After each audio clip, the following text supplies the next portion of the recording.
ayo memulai dialog dengan husnudzon. Saya punya kebenaran, dia punya kebenaran juga. Mungkin dalam kebenarannya ada kesamaan dengan kebenaranku. Dalam kebenaranku juga ada miripnya dengan kebenarannya. Semoga kita bisa bekerja sama dalam kebaikan sesuai kebenaran kita masing-masing.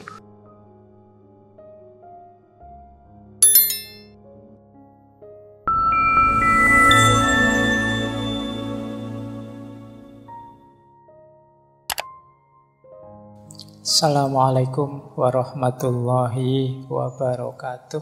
Bismillahirrahmanirrahim. Seolah-olah sekarang kita ketemu dua dunia.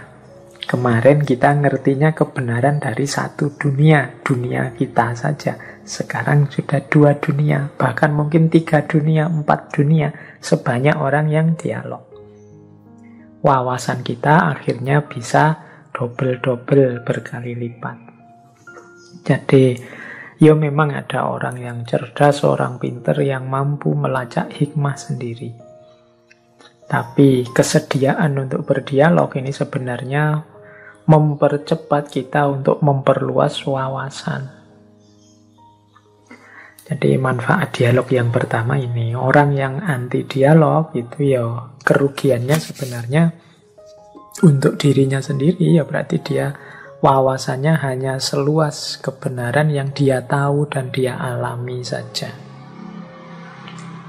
Seolah-olah dunia ya hanya itu. Biasanya orang itu yang wawasannya tidak luas, wawasannya sempit, ya menganggap bahwa kebenaran dan keragaman pandangan di dunia ini ya satu-satunya sebagaimana yang dia yakini. Jadi yang pertama, keuntungan dialog adalah nambah wawasan. Yang kedua, dialog itu melatih cara berpikir, melatih daya nalar. Kadang-kadang orang lain, teman kita dialog itu punya kebenaran yang sama sekali berbeda loh dengan yang kita miliki. Nah, menyikapinya bagaimana? Itu kan melatih daya nalar. Tidak sekedar mengkoleksi pengetahuan, tapi juga membuat kita memilah-milah, menguji setiap pengetahuan yang kita miliki. Nah, jadi latihan berpikir, latihan bernalar. Yang ketiga, manfaatnya dialog adalah ya semakin banyak alternatif-alternatif solusi, tawaran-tawaran baru bagi problem-problem yang sedang kita bahas. Misalnya membahas pandemi, itu kan kalau hanya dengan pikiran kita saja, misalnya saya yang ngomong, ya ngerti ini cuma bagian-bagian yang berhubungan dengan filsafat. Kemarin saya membahas penyakit, ya versi filsafat. Membahas bencana, membahas pandemi, ya versi filsafat. Tawaran-tawarannya, ya tawaran dari ranah filsafat.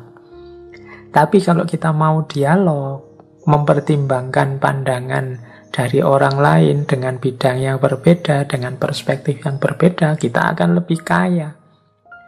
Oh, kalau dari yang filsafat seperti ini tawarannya, dari dunia kesehatan tawarannya ini, dari dunia agama seperti ini, dari dunia luas sekarang, banyak tawaran.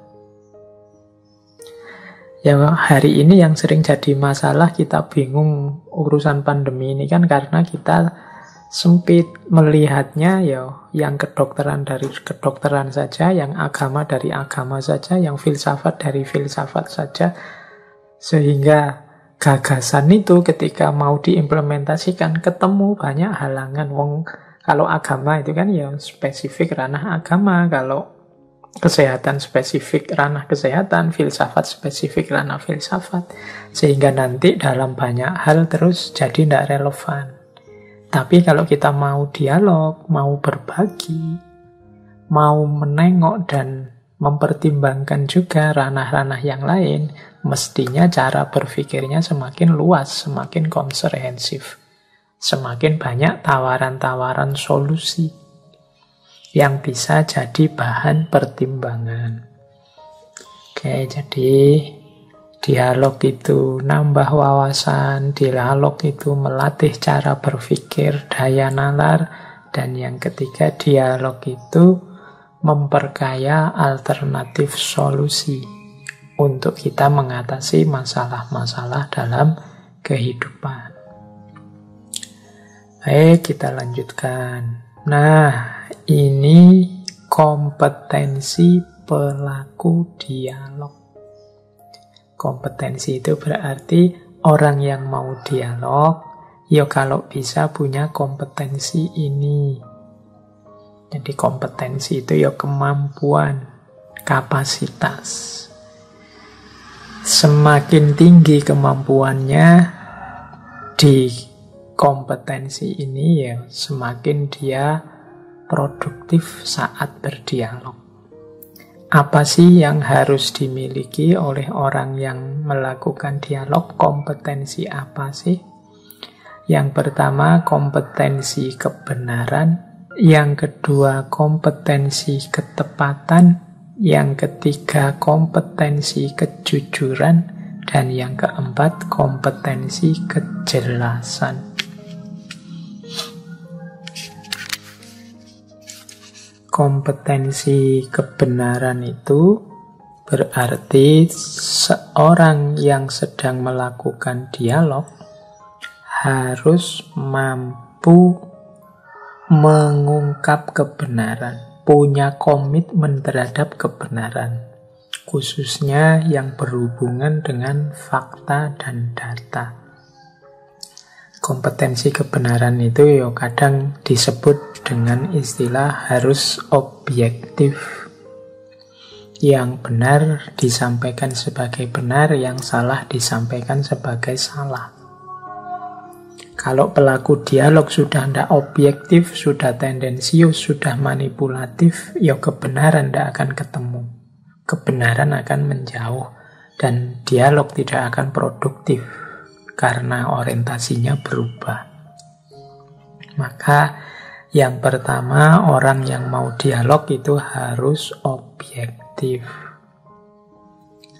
Ini diomongkan gampang, tapi dilaksanakan agak sulit karena kita itu penuh kepentingan, penuh emosi, penuh tendensi. Ya semampu kita kalau bisa ya kita menghidupkan kebenaran, kita objektif. Kalau ada orang salah ya dibilang salah. Kalau ada orang benar diucapkan benar. Oke, ya kesalahan itu ya di level tindakan, di level ucapan, di level kata-kata. Meskipun itu orang yang kita kagumi, orang yang kita hormati.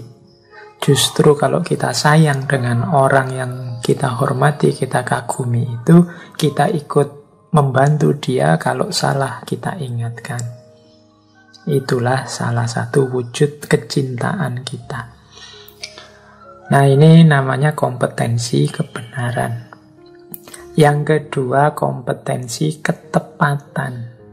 Kompetensi ketepatan ini berhubungan dengan norma, dengan aturan. Misalnya, ketepatan sehubungan dengan norma moral. Oh ya, orang ini sopan, orang ini jujur, orang ini, yaitu ketepatan. Kita hidup di Indonesia, landasannya Pancasila. Argumenmu cocok enggak dengan norma-norma Pancasila? Oh cocok, ini namanya ketepatan. Hari ini kita ini membicarakan hukum, cocok enggak dengan norma-norma hukum yang berlaku? Itu ketepatan. Jadi ketepatan itu hubungannya dengan norma dan aturan. Yang engkau sampaikan masuk akal. Cuma di sini berlaku aturan bla bla bla bla yang sudah disepakati bersama. Itu kompetensi ketepatan. Ini juga orang harus punya. Kalau tidak punya kompetensi ketepatan, nanti sakarepe dhewe. Jadi yang penting rasional masuk akal disampaikan. Tidak harus begitu. Misalnya di Indonesia ini ada prinsip ketuhanan. Yang engkau sampaikan mungkin benar secara rasional, cuma implikasinya orang jadi anti agama, anti Tuhan. Nah, berarti tidak nyambung dengan norma di mana kita hidup.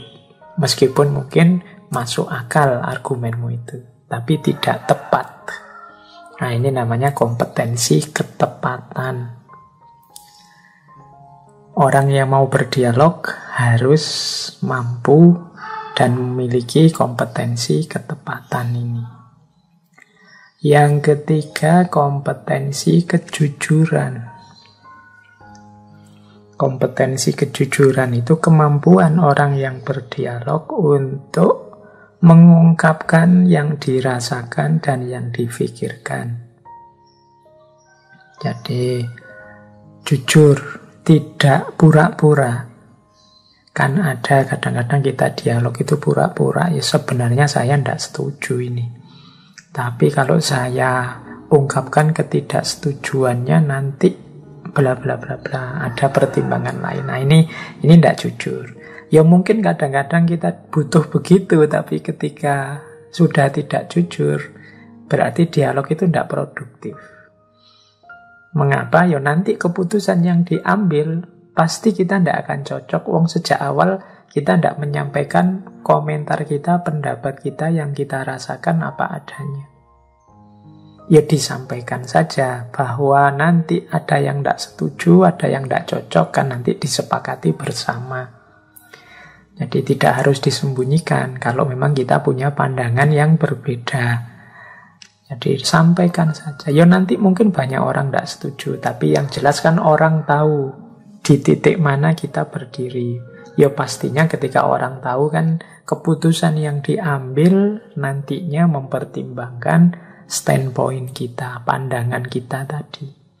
Paling tidak kita sudah lega, kita sudah menyampaikan apa yang kita rasakan, apa yang kita pikirkan.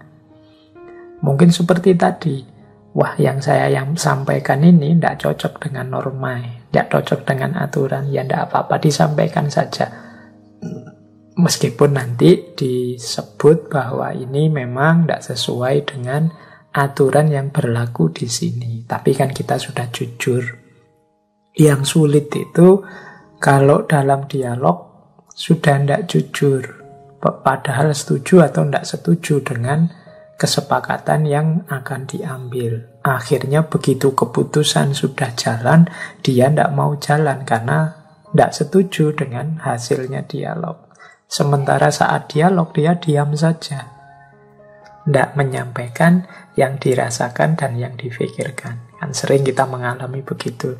Waktu rapat diam saja, begitu diputuskan, dieksekusi, dia tidak mau partisipasi. Alasannya, saya tidak setuju, saya tidak cocok. Tapi waktu dialog, waktu rapat tadi diam saja. Nah, pelaku dialog harus jujur mengungkapkan apa yang dirasakan, apa yang difikirkan.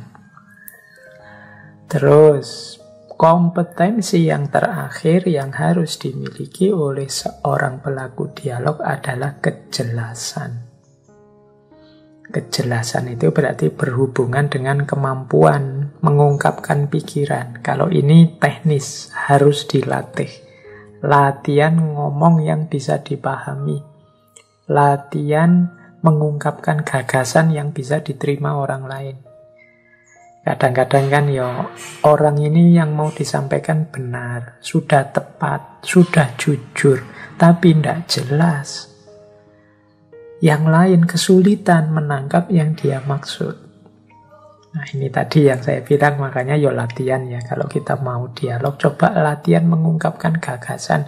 Ini kalau teman-teman ini sebagian besar kan mahasiswa yang mengikuti ngaji, ini coba latihan dengan teman. Kalau kalian ngomong temanmu paham enggak? Atau kalau kalian nulis temanmu ngerti enggak yang kalian tulis? Ini namanya kompetensi kejelasan.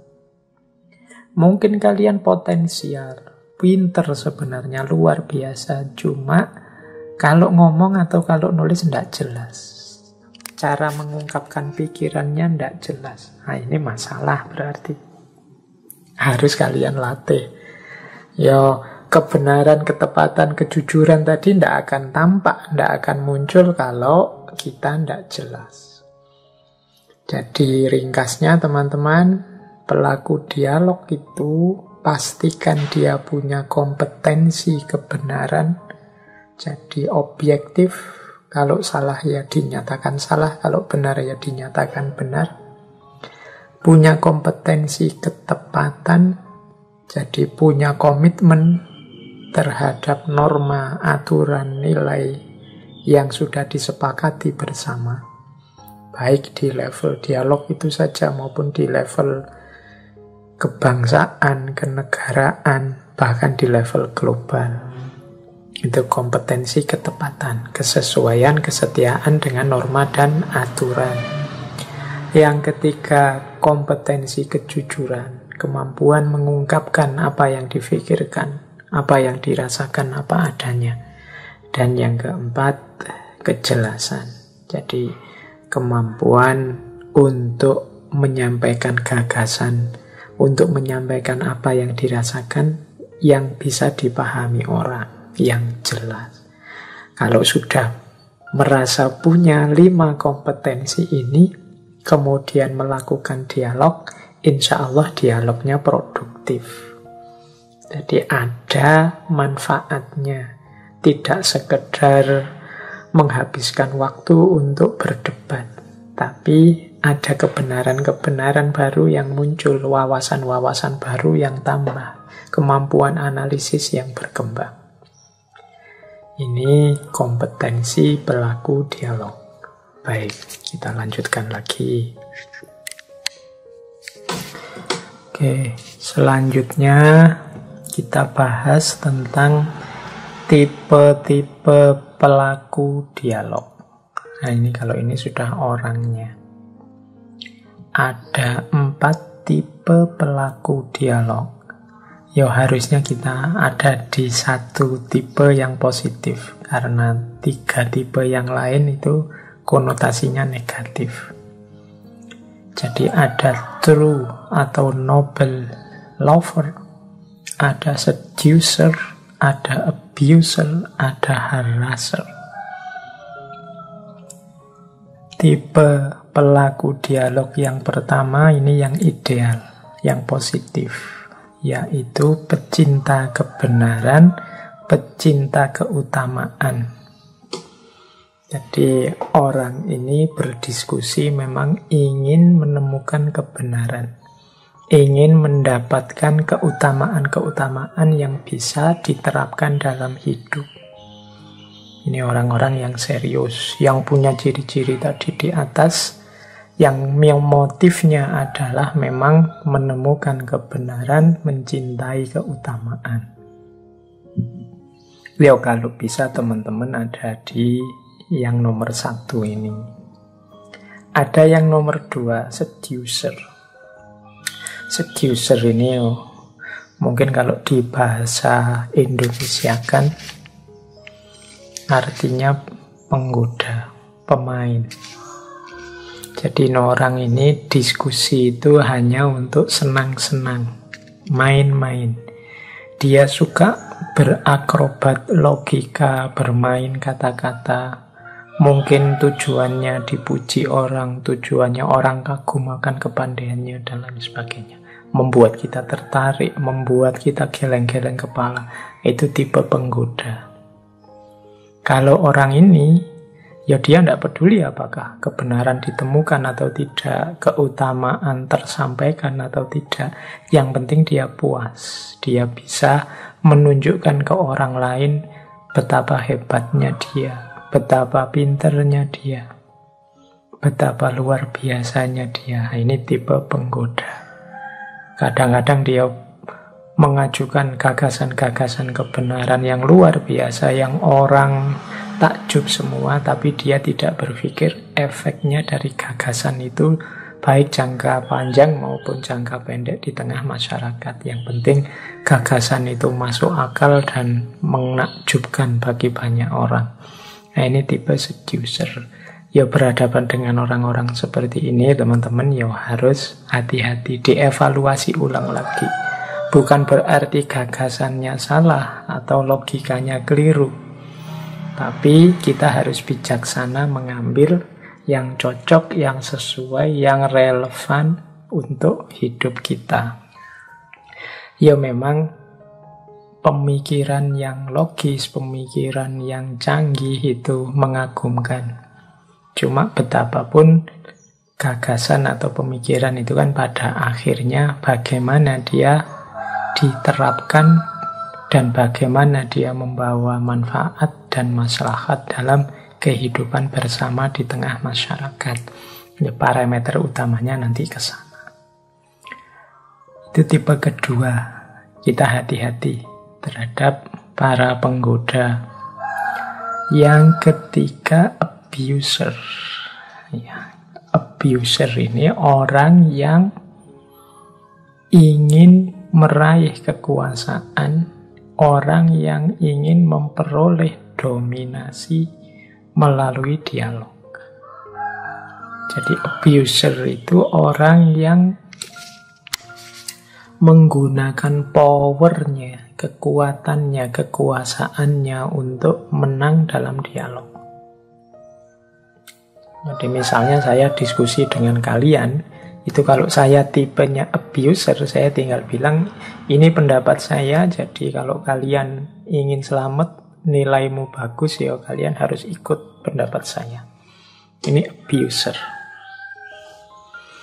Jadi memanfaatkan power, kekuasaan dalam rangka mendominasi, memenangkan kebenaran dalam dialog. Ini tipe ketiga. Yo, ada orang-orang yang tipenya seperti ini.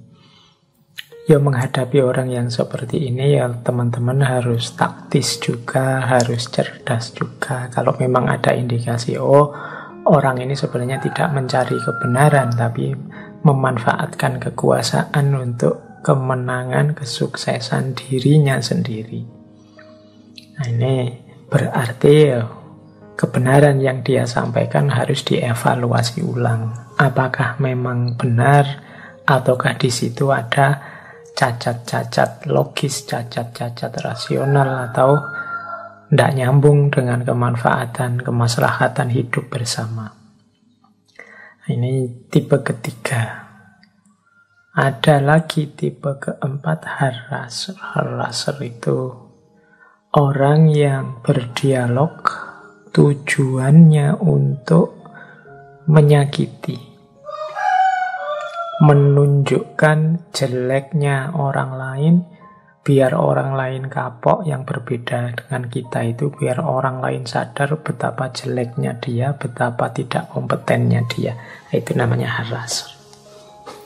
Biasanya argumen-argumen orang di tipe haraser ini menyakitkan bagi yang berbeda pandangan. Baik karena logikanya yang menyerang atau mungkin kata-katanya yang penuh caci maki dan kekerasan. Itu haraser. Jadi forum dialog berubah jadi forum debat, bahkan lebih parah lagi jadi forum penjatuhan gagasan yang lain. Ini tipe haraser. Ya padahal umat Islam itu kan, kalau menurut sabdanya Rasulullah, man salimal muslimuna min lisanihi wa yadihi. Jadi Muslim yang baik, Muslim yang sejati itu ketika umat Islam yang lain selamat. Selamat itu berarti tidak tercederai, tidak tersakiti, baik oleh kata-katanya maupun oleh perbuatannya. Nah, kalau kita jadi tipe haraser tadi, ya berarti kita nabrak hadis ini. Kita puas luar biasa kalau orang lain kalah oleh kita. Ini kalau versinya Imam Ghazali, tipe binatang. Ya, tipe binatang itu kebahagiaannya ada pada saat menang, musuhnya kalah. Nanti ada orang tipe binatang ternak.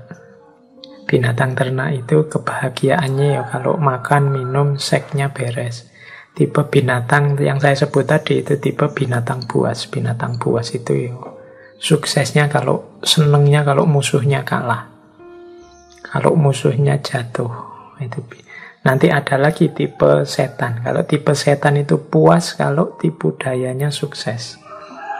Ada tipe malaikat. Tipe malaikat itu tipe yang kebahagiaannya terletak pada kalau mampu mematuhi, menjalankan tugas-tugas kehambaan secara paripurna. Ini tipe malaikat. Nanti ada tipe ilahiyah. Tipe ilahiyah itu Rahman, Rahim, cinta, mahabbah, rahmatan lil alamin. Oke, tipe-tipe yang positif pastinya ketika berdialog adalah true atau noble lover. Pecinta kebenaran, pecinta kemuliaan, keutamaan. Tapi tipe-tipe yang negatif, mungkin dia hanya ingin bermain-main dengan kebenaran. Hanya ingin menjadikan kebenaran jembatan untuk popularitasnya, untuk kekaguman orang lain. Atau tipe abuser, orang-orang yang memanfaatkan forum dialog, forum diskusi, dan kebenaran sebagai jalan menegaskan kekuasaan dan kekuatannya. Dan ada juga tipe harasser, tipe yang ingin menyakiti orang lain, ingin menjatuhkan orang lain. Oke, kalau bisa ketika kita dialog, kita tidak berhadapan dengan 3 tipe terakhir ini. Semoga kita berdialog berhadapan dengan tipe yang true atau noble lover. Berarti kita juga harus membentuk diri kita seperti itu. Kalau tidak, dialog tidak akan produktif. Bahkan lebih baik tidak usah dialog, karena hanya akan menghabiskan waktu, hanya akan menghabiskan tenaga tanpa manfaat dan maslahat yang jelas. Oke, kita lanjutkan. Itu tadi tipe-tipe pelaku dialog. Nah, sekarang kita belajar teknisnya dialog. Kita urut ya. Ketika memulai dialog, kemudian ketika menjalankan, melakukan dialog, dan yang ketiga ketika mengakhiri dialog. Ini teknis-teknis yang harus kita lakukan. Pertama, ketika memulai dialog. Yang pertama apa? Mulailah dengan prasangka yang baik. Jadi, ayo memulai dialog dengan husnudzon, tidak dengan suudzon. Suudzon itu belum dialog sudah menganggap lawannya pasti salah. Sudah menganggap yang sana pasti jelek. Yang sana pasti juga punya motif jelek pada kita. Ini husnudzon, husnudzon. Suudzon. Jangan dihidupkan. Kita awali dengan prasangka yang baik. Saya punya kebenaran, dia punya kebenaran juga. Mungkin dalam kebenarannya ada kesamaan dengan kebenaranku. Dalam kebenaranku juga ada miripnya dengan kebenarannya. Semoga kita bisa bekerja sama dalam kebaikan sesuai kebenaran kita masing-masing.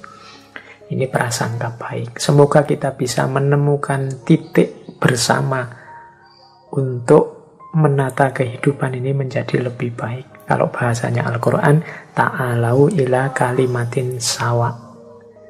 Marilah, ajaklah mereka pada kalimat yang sama. Nah, jadi awalnya husnudzon. Karena kalau awalnya suudzon, ya jatuhnya nanti debat yang tidak produktif. Yang pertama itu. Yang kedua, memahami apa yang ingin dihasilkan, ditemukan, diluruskan, atau yang ingin disepakati. Ini sering terjadi. Diskusi, seminar, dialog, itu tidak jelas. Hasilnya ingin apa? Cuma membahas saja. Kalau jelas hasilnya apa, ingin menemukan apa, meluruskan apa, atau menyepakati apa, nanti dialog akan lebih terarah, terfokus. Jadi, orang yang mau bicara sebelumnya diberitahu dulu bahwa ini arahnya adalah untuk menemukan misalnya akar masalah dari situasi hari ini. Nah, gitu loh. Jelas arahnya. Jadi nanti para pembicara dalam dialog ngerti kewajiban dia yang harus disampaikan apa. Jangan sampai sudah duduk bersama, terus tidak jelas ini ingin menemukan apa. Akhirnya masing-masing ngomong sesuai perspektifnya secara ngalor ngidul. Dan terakhir, terus moderatornya bilang gini, saya tidak bisa menyimpulkan forum hari ini, jadi silahkan disimpulkan sendiri, saya sering begitu. Ya sudah, silahkan para peserta mengambil manfaat, menyimpulkan sendiri. Akan lebih produktif, dialog itu jelas. Jadi nanti moderatornya terakhir bisa menyimpulkan, oh sesuai wawasan-wawasan tadi yang berkembang, berarti bisa kita simpulkan, tugas kita selanjutnya adalah bla bla bla bla. Nah, atau hari ini kita temukan bahwa ternyata akar masalahnya di sini. Atau ada yang perlu diluruskan dari wacana yang berkembang selama ini, bla bla bla bla. Atau siang ini kita sepakati, malam ini kita sepakati bahwa untuk mengatasi pandemi, nah, ini berarti jelas. Kalau jelas itu kan meresponnya mudah, melanjutkannya mudah. Tapi memang banyak diskusi, seminar yang diawali dari ketidakjelasan, dijalankan secara tidak jelas, ya akhirnya pasti juga tidak jelas. Oke, ini kunci. Jadi selain prasangka baik, kunci kedua adalah tujuannya jelas. Yang ketiga, menguasai wawasan atau pengetahuan yang dibutuhkan untuk dasar bertukar pikiran. Nah, ini juga penting. Jangan sampai para peserta dialog masuk ke ruang dialog dengan pikiran yang kosong. Tidak punya harapan apa-apa, juga tidak punya wawasan apapun. Akhirnya nanti begitu masuk ruangan, diberitahu apa saja oh saja wong sejak awal tidak punya wawasan, tidak punya pengetahuan tentang tema itu. Ini yang membuat nanti dialog jadi tidak produktif. Jadi isinya tidak jadi dialog, akhirnya cuma monolog dari satu narasumber ke peserta. Tidak ada respon balik. Nah ini perlu dilatih, karena kita ini tidak terlatih dialog sebenarnya kalau mau jujur. Kita lebih suka diceramai, didikte. Nah, coba latihan memulai dialog. Kuasai wawasan-wawasan pengetahuan yang dibutuhkan sesuai tema yang mau dibahas dalam dialog. Ini juga penting. Kalau para pesertanya kosong semua, apalagi narasumbernya kosong, mungkin narasumbernya sangat laris, diundang di mana-mana tiap hari. Apalagi sekarang jarak jauh juga bisa, tiap hari diskusi dengan Zoom, ya sudah mateng pasti materi yang dibawa. Nah, ini harus mulai latihan membuat forum dialog yang produktif. Biar tidak cuma berhenti begitu dialognya selesai, Zoom-nya selesai, ya urusan selesai. Tidak ada manfaat, maslahat sedikit pun. Antara sebelum kegiatan dengan setelah kegiatan ya sama saja. Ini eman-eman. Saya sering menghitung-hitung itu di Indonesia ini, kegiatan akademik, kegiatan ilmiah, forum-forum diskusi, seminar, forum-forum kajian itu jumlahnya mungkin tiap hari bisa ratusan. Itu kalau setiap forum menyumbangkan satu kemaslahatan hidup, satu kemanfaatan dalam hidup, itu tiap hari berarti ratusan masalah di Indonesia selesai. Idealnya begitu. Tapi ya karena semuanya berjalan secara tidak terkontrol, ya banyak forum yang akhirnya tidak produktif. Eman-eman biaya, eman-eman tenaga, eman-eman waktu yang sudah keluar. Nah, yang ketiga ini. Jadi, ayo dibiasakan setiap kali ada forum, ada diskusi, kita sudah punya serba sedikit wawasan atau pengetahuan yang dibutuhkan sehingga nanti bisa menyumbangkan, bisa berkontribusi positif dalam forum diskusi yang imbasnya adalah kontribusi untuk kemanfaatan dan kemaslahatan sosial.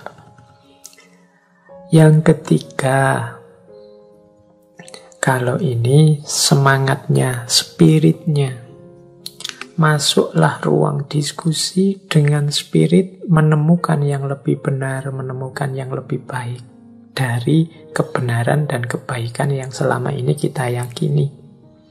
Karena kita sadar bahwa kita ini terbatas. Yang kita anggap benar dan baik sekarang itu mungkin nanti kalau kita sudah masuk ruang diskusi akan ketemu ternyata ada yang lebih benar, ada yang lebih baik. Karena keterbatasan kita selama ini, ngerti kita ya hanya itu-itu. Tapi setelah mendengarkan beliau-beliau dari perspektif yang berbeda, sekarang kita tahu, kita semakin luas. Nah, ini semangat dialognya seperti itu. Jadi menemukan yang lebih baik dan yang lebih benar. Bukan semangat mengalahkan atau menjatuhkan. Jadi bukan semangat untuk merusak, bukan semangat untuk mempermalukan, apalagi menjatuhkan, meruntuhkan. Yang berbeda, tapi siapa tahu ada pencerahan baru. Oh, setelah saya mendengarkan beliau ngomong, sekarang saya sadar kebenaran yang saya yakini selama ini maksudnya ini. Mungkin tidak persis dari omongan beliau, tapi omongan beliau itu memancing kesadaran saya, mencerahkan saya tentang kebenaran yang selama ini saya yakini. Nah, itu gunanya mendengarkan yang berbeda antara lain.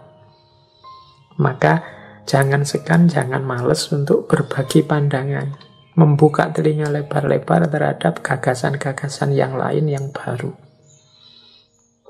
Karena kadang-kadang datangnya pencerahan itu, datangnya inspirasi kebenaran yang baru itu tidak selalu dari yang kita bayangkan. Kadang kita membaca kitab-kitab tafsir, menelaah kitab-kitab tafsir Al-Quran dengan sangat serius. Tidak tersentuh hati kita, saya tidak tahu, mungkin karena hati kita gelap atau karena sudah terlalu biasa. Tapi mendengarkan motivator bicara atau mendengarkan orang yang berbeda dengan kita ngomong, padahal tidak dalam kerangka keyakinan kita atau agama kita, ada terpancing kesadaran baru, terinspirasi pemahaman baru terhadap kebenaran yang kita yakini selama ini. Nah, itu di antara kuasanya Allah seperti itu. Makanya ada beberapa tokoh filosof Muslim kontemporer, misalnya Syed Hussein Nasr, punya teori namanya teori passing over. Passing over itu beliau menyarankan para intelektual, para cendekiawan Muslim untuk tidak segan-segan belajar juga tentang agama-agama yang berbeda. Itu namanya passing over. Bukan untuk pindah agama, tapi belajar agama yang berbeda. Untuk selanjutnya nanti kembali lagi ke agama kita dengan spirit yang lebih baru, semangat yang lebih baru, inspirasi-inspirasi baru. Ini namanya passing over. Jadi bukan pindah-pindah agama, tapi menjelajahi kemuliaan ajaran-ajaran agama yang lain untuk selanjutnya semakin kita tercerahkan tentang kebenaran agama kita. Ini makanya ngaji filsafat ini sering kita masukkan tema-tema yang beragam, yang tidak cuma tema-tema tasawuf, tema-tema keagamaan atau yang filsafat Islam saja. Ini harapannya siapa tahu dari berbagai wawasan yang sangat beragam itu ada satu dua yang membantu mencerahkan kita, membuat lebih paham kita tentang keyakinan-keyakinan kebenaran kita selama ini. Jadi itu manfaatnya antara lain, gunanya kita membuka mata lebar-lebar, membuka telinga lebar-lebar, mendengarkan, membaca yang berbeda. Oke, itu yang keempat. Jadi semangatnya ditata lagi, bukan semangat perang, tapi semangat belajar. Bukan semangat mengalahkan, tapi semangat memahami. Yang keempat, yang kelima, ya tentunya siapkan mental, siapkan emosi. Jadi jangan Kalau memang merasa ndak mood, wah saya ini sedang panas ini Pak, sedang marah-marahnya ini Pak. Ini kalau dialog bisa keluar ini, bisa ndak karu-karuan, ya sudah dipending dulu meskipun sudah janjian sama TV atau janjian sama wartawan untuk dialog, untuk tema-tema. Tapi kalau memang merasa saya sedang ndak stabil ini, saya sedang emosi. Ketika sedang emosi, ngomongnya mesti ndak rasional, ngomongnya mesti ndak kontrol. Daripada masalah, ya sudahlah. Depending dulu. Nanti kalau sudah tenang baru diskusi. Kadang-kadang kan situasi peradaban dengan logika viral hari ini itu kan biasanya kita ini dimintai komentar untuk hal-hal yang sedang ramai. Sementara kalau hal yang sedang ramai itu berkaitan dengan keyakinan kebenaran kita, itu biasanya cenderung emosional. Emosinya dulu ke depan. Sehingga banyak kemudian komentar-komentar yang justru memanaskan situasi, memanaskan suasana. Ya kalau memang mental kita terasa sedang tidak stabil, sangat marah, sangat tersinggung, sangat tidak terima, sangat, yang semacam itulah, termasuk sangat gembira karena tujuannya tercapai terus jingkrak-jingkrak, ekstase, itu juga jenis emosi yang tidak stabil. Suspend dulu, tunda dulu, jangan ngomong dulu. Kalau ngomong biasanya terus tidak karu-karuan. Ketika kita sedang marah, tersinggung, ketika kita sedang tidak terima, nanti keluarnya juga pastinya kasar, keras, menyerang, agresif, dan lain sebagainya. Yang sedang emosinya seneng juga begitu. Yang sedang ekstase mungkin kalimat-kalimatnya cenderung merendahkan, kemudian menampakkan jeleknya orang musuhnya yang kalah tadi, dan lain sebagainya. Maka sebelum dialog, sebelum mengomentari sesuatu, coba dicek. Ini aku dalam kondisi stabil mental apa enggak? Emosiku tersulut apa enggak? Emosiku terkontrol apa enggak? Kalau memang sedang tidak mood, mending mundur dulu. Enggak usah banyak omong dulu. Ditenangkan dulu, distabilkan dulu. Dialognya dipending dulu. Tidak semuanya harus kita komentari, tidak semuanya harus kita selesaikan segera. Karena begitu kita salah strategi, pada akhirnya kita akan nambah masalah baru. Dialog jadi sumber persoalan yang baru. Yang terakhir tentunya menyiapkan sarana dan media yang diperlukan. Tempatnya, alat komunikasinya, suasananya, dan lain sebagainya. Kalau ini niscaya ya. Mental kita siap, tempatnya tidak memadai. Misalnya diskusi kok ramenya seperti ini, suasananya kok banyak orang teriak-teriak, ya sudah, tidak usah dialog lah, tidak usah diskusi, nanti malah tidak produktif. Atau peralatan komunikasi ini rusak. Nah, ini juga akan mengganggu diskusi. Forumnya besar sekali tapi mikrofonnya mati, yang belakang tidak dengar, gitu kan, ya masalah. Atau seperti hari ini diskusi-diskusi via Zoom, jaringannya tidak stabil. Ngomong satu kalimat jaringan putus, ngomong satu kalimat lagi jaringan putus, itu pesertanya jengkel sudah. Emosi dan mentalnya mesti drop. Panitia harus mempertimbangkan ini diundur apa gimana enaknya ya. Sarana dan media disiapkan dulu sebaik mungkin biar dialog bisa produktif. Ini persiapan dialog. Jadi siapkan sejak awal prasangka yang baik, tujuan yang jelas, wawasan yang diperlukan dikuasai, semangatnya untuk menemukan yang lebih baik, lebih benar, mental dan emosi yang stabil, kemudian sarana dan media yang memadai. Insya Allah nanti diskusinya produktif.